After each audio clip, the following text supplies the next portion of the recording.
history of slavery in Barbados. And as I said before, the two main countries where slaves came from were Ghana and Nigeria.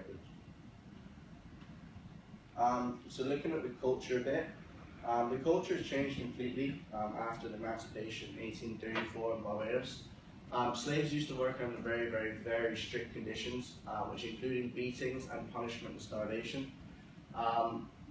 We in Barbados still have something called corporal punishment, which is implemented in the schools and public schools, which can be seen from looking at the history. Punishment was a big thing in Barbados, and beatings have gone on from when slaves were there and stayed in the culture until now, where it's still used in education systems.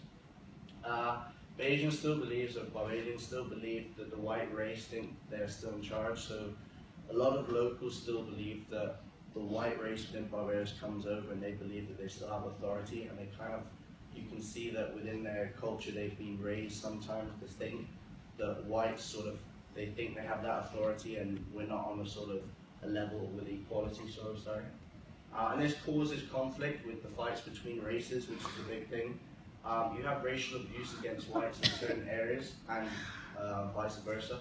And then you have the emotions towards tourists. Tourism is a big thing for Barbados. It's one of their main sources for income, and if you have people like tourists coming over and you have locals that are have this idealism and the opinions on what's happening, it kind of can cause conflicts within the nation. Culture again. So just spread out the wealth. So you can see within Barbados the wealth, the money is spread out throughout the country now. Back in the days it was very placed within areas, obviously with the plantation owners, when certain areas were more wealthy than others.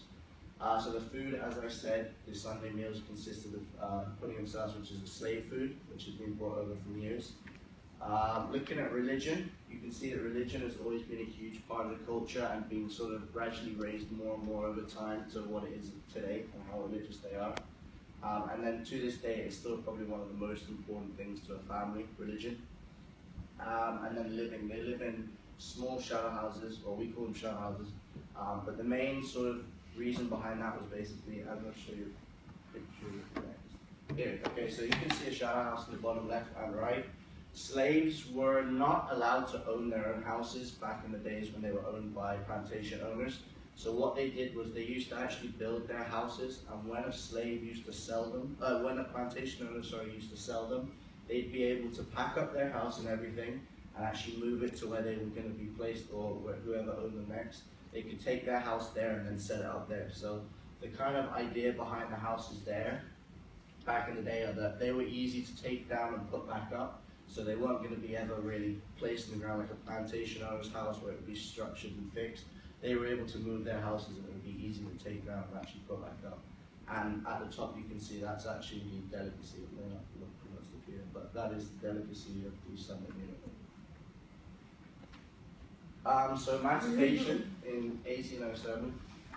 So international slave trade was abolished in 1807, and it gave the slaves that hope for freedom, as it hadn't been completely abolished, but it had been put in the woodworks to kind of go and be over time try and work on it. And then in 1834, slavery was abolished from all British territories. So not only Barbados, but all British territories, and 80,000 slaves were emancipated within Barbados.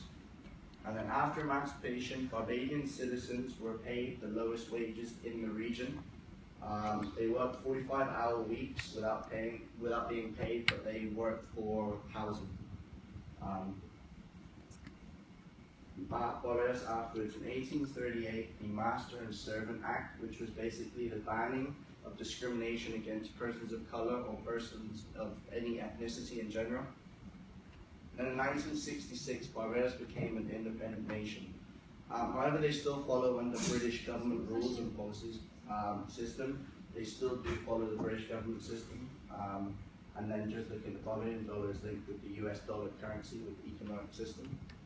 Barbados is still recovering from the past, with tourism being the main source of income. And locals are starting to become more and more inviting to the tourists that you can see over time, which is a a plus as you don't really want the conflicts in the island and they're being worked on.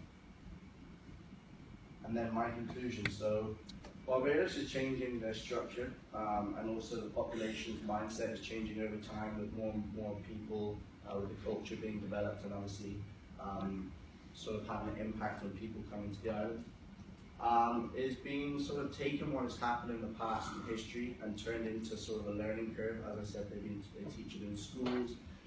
It's a policy that kids have to go through, sometimes exams on Barbados history to learn about it. And then just celebrating their independence. They really take independence in a strong way in Barbados. We just had our 50th anniversary, so it was kind of a big thing. But in general, the culture is probably one of the biggest things to the island, as they sort of have built it over the time and it's become to what it is today from everything that's happened in history.